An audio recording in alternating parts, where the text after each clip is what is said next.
Itu dibantah habis-habisan oleh Imam Al-Ghazali itu. Jadi untuk tingkatan kita, kalau kita belum bisa berpikir ke sana, memang tauhid itu sulit ya. Perpaduan antara dalil nakli dengan dalil akli itu tauhid. Bagaimana kita memadukan dalil di dalam Al-Qur'an, qul huwallahu ahad Allahus samad lam yalid wa lam yulad wa lam yakul lahu kufuwan ahad. Ini pondasi utama tauhid. Allah itu satu, Allah tidak beranak, artinya Allah tidak ada yang mewujudkan. Allah tidak diperanakkan ya, Allah tidak diperanakkan, tidak punya bapak, tidak punya ibu, tunggal.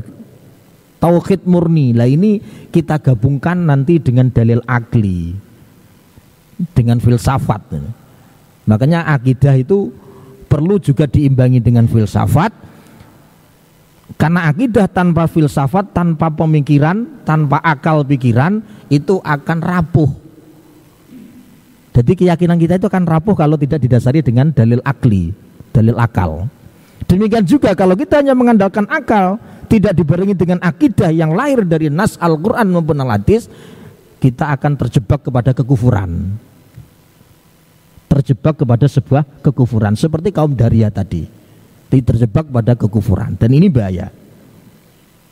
Qidam baqo mukhalafatul khawadisi, Allah berbeda dengan makhluk. Kemarin saya terangkan, yang namanya orang yang pembuat itu tidak sama dengan yang dibuat. Yang buat masjid tidak sama dengan masjid, yang buat mik tidak sama dengan mik, beda modelnya. Manusia dibuat oleh Allah, berarti Allah tidak sama dengan manusia, itu namanya mukhalafatul hawadisi. Qiyamuhu binafsihi, Allah berdiri sendiri, artinya Allah itu tidak butuh bantuan siapapun. Allah menciptakan manusia, Allah menciptakan hewan. Ini tidak perlu cetakan. Jenengan diciptakan menjadi orang yang tinggi, hidungnya mancung. Ini bukan berarti Allah punya cetakan, buat cetakan untuk orang yang tinggi mancung, kayak orang Arab, orang Amerika, orang Eropa. Orang yang agak kecil-kecil, hitungnya agak yang pesek, ada yang ya kayak orang Indonesia. Ada yang beripatnya sipit, Cina. Itu cetakannya tidak perlu cetakan. Allah cukup idza arada syai'an ayyaqula lahu kun fayakun. Ketika Allah itu mengendaki segala sesuatu, cukup kun, jadilah jadi.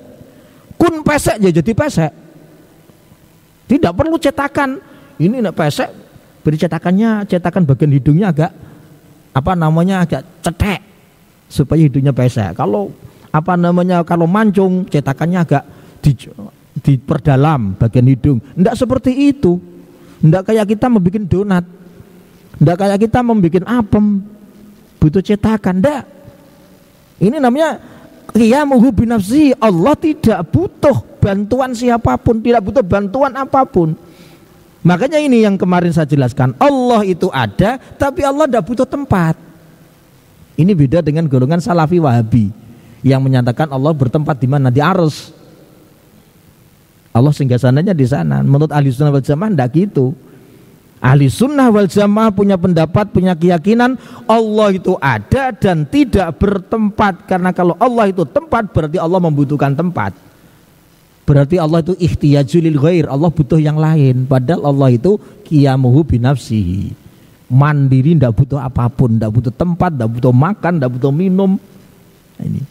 Ini makna qiyamuhu binafsihi. Wahdaniyat satu. Nah, ini sudah tidak perlu saya jelaskan lagi. Allah itu tunggal. Dimanapun yang namanya, jangankan Tuhan, presiden saja tidak ada. Presiden satu negara kok dua itu tidak ada. Presidennya siapa? Dua. Siapa? Prabowo sama Pak Jokowi. Tidak bisa. Ya Pak Jokowi itu presiden. Dimanapun negara itu yang namanya presiden ya satu. Itu kita analogkan dengan negara. Apalagi alam. Siapa pencipta alam ini ya mesti satu. Pemimpin alam itu ya satu. RT saja enggak usah jauh-jauh negara, RT saja tuh ketuanya ya satu. Takmir masjid ya ketuanya satu, masa ada takmir ketuanya dua? Yang satu kan paling wakil. Ini, jadi pemimpin itu dimanapun harus satu. Enggak bisa dua, Tuhan apalagi. Ini logikanya kan ke sana. Sebab kalau alam ini dipimpin oleh dua Tuhan, rusak. Ya, rusak. Rusaknya gimana? Ya yang namanya pemimpin itu kalau ada dua orang atau lebih, pasti suatu saat terjadi perbedaan pandangan. Tuhan yang satu menginginkan menciptakan corona, yang satu tidak. Yang satu yang menginginkan menciptakan langit, yang satu tidak. Enggak akan jadi nanti, gegeran.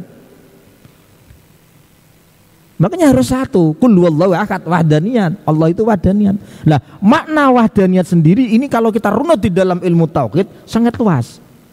Wahdaniyat itu adalah wahdaniyat fi dzat, zatnya Allah itu satu.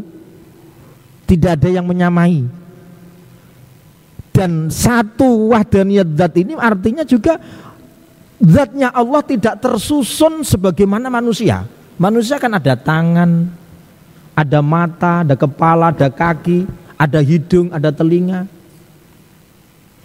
Ini namanya tersusun ini. Kalau Allah wahdaniyat fi dzat itu artinya juga bahwa zatnya Allah tidak tersusun dari beberapa juz. Jadi tidak kayak, jangan bayangkan Tuhan itu kayak manusia punya tangan, punya kaki. Tidak. Kayak apa? Wallahu a'lam. Nanti kita akan lihat di surga. Nikmat yang paling hebat yang akan dirasakan ahli surga itu adalah nikmat melihat zatnya Allah. Ya. Jadi wajah mereka itu akan cerah nanti. Bahkan di dalam kitab tafsir Yasin itu diterangkan kenikmatan apapun di surga akan ditinggalkan oleh ahli surga ketika Allah menampakkan zatnya kepada ahli surga. Jadi kalah makanan sing lezat-lezat, bidadari yang cantik-cantik itu masih kalah menarik, masih kalah dengan keindahan kenikmatan melihat Allah.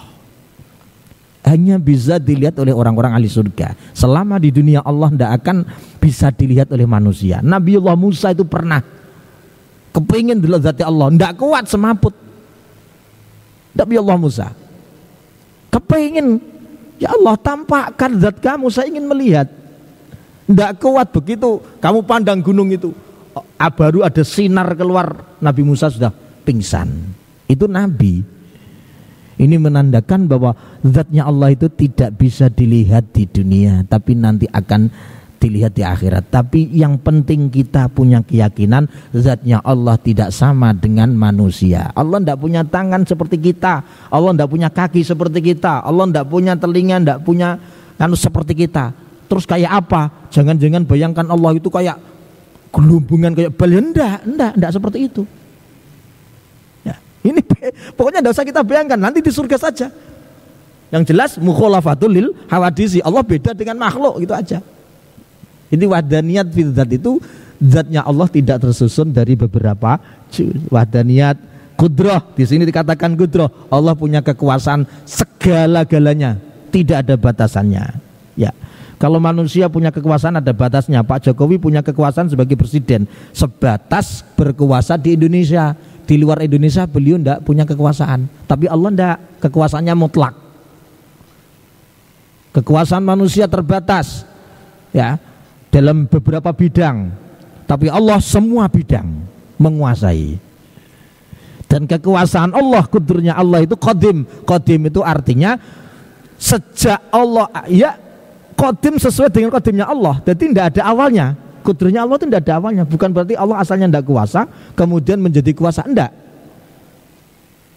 Jadi menempel, menyatu pada zatnya, itu kudrah namanya. Kudrah yang bersifat qadim. Jadi semua sifat-sifatnya Allah itu qadim. Ini kudrah, iradah, Allah itu berkehendak. Jadi tidak ada yang memaksa, tidak ada yang mempengaruhi. Segala keputusan Allah terhadap makhluknya itu murni dari Allah, tidak ada yang bisa mempengaruhi. Tidak ada malaikat bilang pada Allah, ya Allah jangan kamu bikin seperti ini gini. Oh, tidak bisa. Jadi otoritasnya Allah itu sangat kuat. Allah itu sangat otoritatif. Jadi kalau Allah sudah berkehendak jadi. Dan kehendaknya Allah itu murni dari Allah, tidak dipengaruhi dengan yang lain. Makanya mukhal Allah itu bersifat karoha, Allah bersifat terpaksa. Kalau ada pengaruh dari orang lain, itu menunjukkan Allah itu lemah, ya. Saya kira cukup itu penjelasan saya, dan bisa kita lanjut pada minggu yang akan datang. Mudah-mudahan kita masih berjumpa di bulan suci Ramadan minggu depan, karena insya Allah hari Jumat kita sudah memasuki bulan suci Ramadan. Harapan kita mari, ya sekali lagi mari di bulan suci Ramadan ini kita manfaatkan semaksimal mungkin. Kata Allah, kata Rasulullah dalam sebuah hadis qudsi, siapapun orang yang berdoa padaku di bulan suci Ramadan akan aku kabulkan. Di malam bulan suci Ramadan akan aku kabulkan. Ini suasana musibah corona, jangan meninggalkan masjid. Iktikaf di masjid, berdoa di masjid, bagus. Masjid bukan sesuatu yang menakutkan. Di bulan suci Ramadan mari kita dekatkan kepada Allah. Kita berdoa mudah-mudahan musibah yang menimpa umat manusia secara global ini segera ditarik oleh Allah. Mumpung kita berada di bulan suci, mumpung pintu surga dibuka lebar-lebar, mumpung doa selalu dijabi oleh Allah, kita manfaatkan sebaik mungkin. Demikian, mudah-mudahan ada manfaatnya. Wallahul muwaffiq ila aqwamit thoriq. Wassalamualaikum warahmatullahi wabarakatuh. Maulaya sholli wa sallim daiman abada ala habibika khairil khalqi kullihimi huwal habibul ladzi turja syafa'atuhu likulli hawlim minal ahwali muqtahimi ya rabbi bil mustafa balligh maqasidana waghfir lana ma madha ya wasi'al karami. Al-Fatihah. A'udzu billahi minasyaitonir rajim. Ihdinas siratal mustaqim siratal ladzina